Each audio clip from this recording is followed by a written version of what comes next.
Hi friends, I am back again with a new video. In today's video, we will study about operators that are used in C programming language. Operators in C language is a very important topic which you should know before doing a C program practically. So now let us know what is operator. Actually the operators performs an operation on data. Now let us have a look at the type of operators. So there are 8 types of operators. They are arithmetic operators, relational operators, logical operators, increment and decrement operators, assignment operators, bitwise operators, comma operator, and conditional operator. So now let us know what is arithmetic operators. So the arithmetic operators are used to perform numerical calculations like addition, subtraction, multiplication, and so on. So the symbolic representation of arithmetic operators are unary plus, unary minus, multiplication, division, and this symbol is known as modular division. So these are the symbolic representation of arithmetic operators. Now let us move on to relational operators. So the relational operators are used for comparing two expressions. If the relation is true, it returns 1, and if the relation is false, it returns 0. So the symbolic representation of relational operators are listed over here.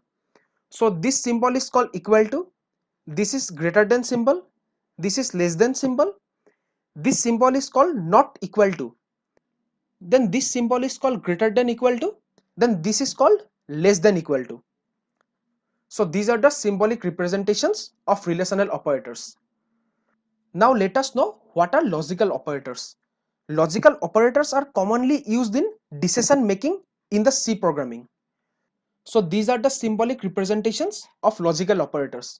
So this symbol is called logical AND, this symbol is called logical OR, then this symbol is called logical NOT.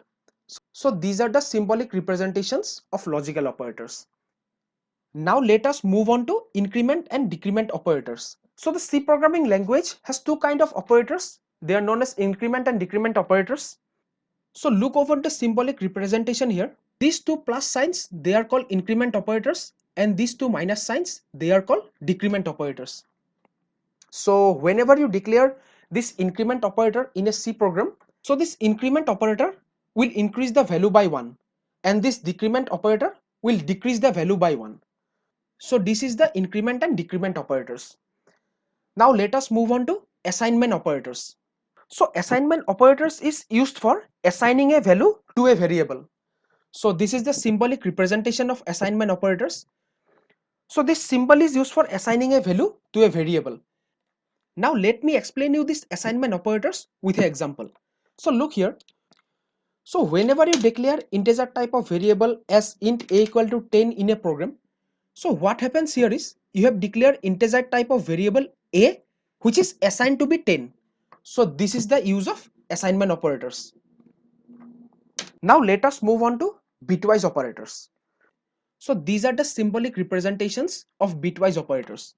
So let me explain it out to you.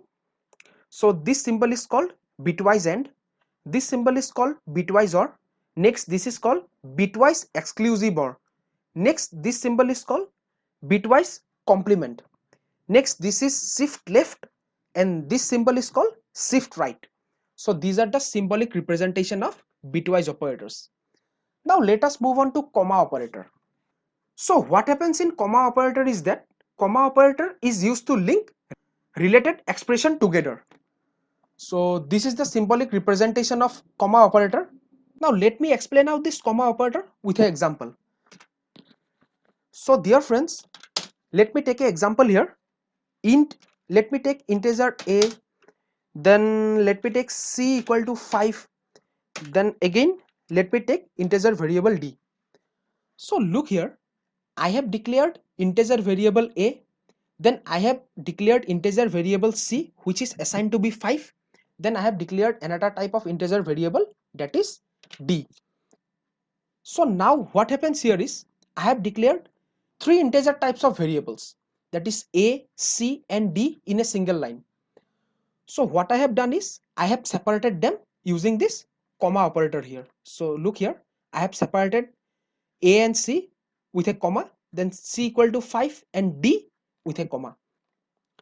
So this is the use of comma operator. Now let's move on to the last operator, which is conditional operator. So conditional operators are also called ternary operators. So this is the symbol of conditional operators. So dear friends, that was all about today. So friends, if you like this video, then please press the like button, comment below, share the video with all your friends, and please subscribe my channel. I will be back with a new video soon. Till then, take care, have a great day ahead, and bye.